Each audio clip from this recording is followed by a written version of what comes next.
Usisi kaMampintsha uPinky Gumede usekuvezile ukuthi ngabe yini yenza ukuthi uMampintsha agule kakhulu. NgokukaPinky uMampintsha ade engaguli, kodwa into embangela ukuthi agule la ezwa ukuthi uma kaMampintsha unomkhuhlane. Lokho kumphathe kabi kakhulu uMampintsha, waze kwawuyena uMampintsha ongena esibhedlela ngoba uMampintsha ube umuntu othanda abantu ngokusho kwakhe. Lokhu uPinky ukusho kade ekhuluma uKhosini, ngicela ukuthi umlalele umuzwe.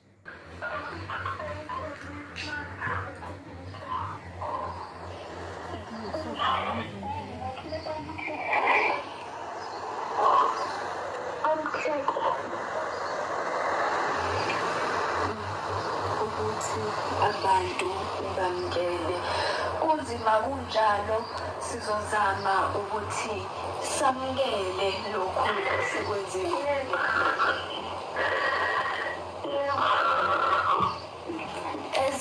Abalandeli bakhe siyamazi uMampintsha, wena njengelunga lomndeni, njengodade wakhe, khona yini indlela mhlawumbe ehlukile obungomchaza nje ukuthi ube umuntu onjani?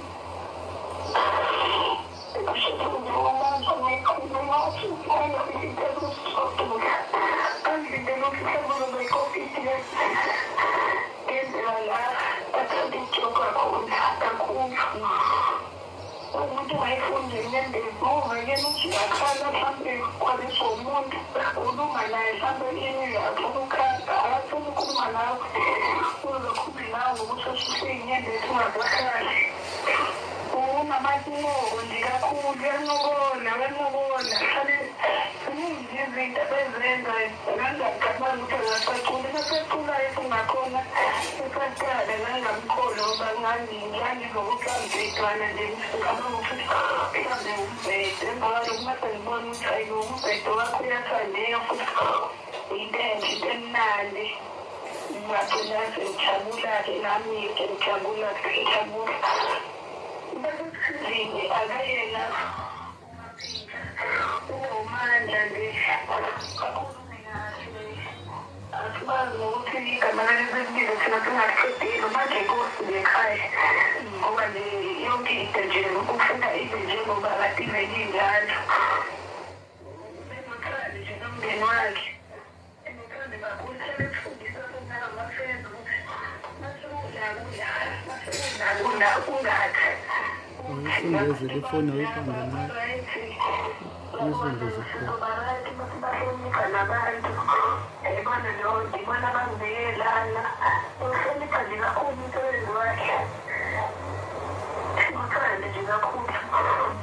Uyafona uMandla acebe njengengane ekhaya. Acebele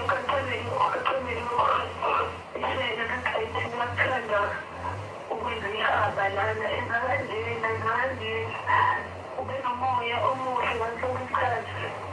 Mina nje ngibuhle sakhuda ngazo ngixabane naye, ngihlezi ngikhuluma naye nje nangenini ngithanda ukukhuluma naye nekhanda ukukhuluma nami. Akendawo nje umsindo, ayingumuntu omsindo, umuntu wamanqoko, uphanda kuyathanda, uphaka kakhulu futhi. Now the second time we share the same book in the room. And I couldn't show you what you come up. What's in the house? You never pick up in a camera. What's the coffee tea now in the car? That boy has got to get that with my away. I wasn't afraid, what they were saying, I wasn't doing. But what they did, and I've been telling them to them on Facebook that they couldn't write. Kukhulumela la kuya kanjani ukuthi ucabanga bese ngihamba ngesikhathi siyagulayo eyibona yonke Uphinde sibonge kakhulu isikhathi sakho la emsakazweni.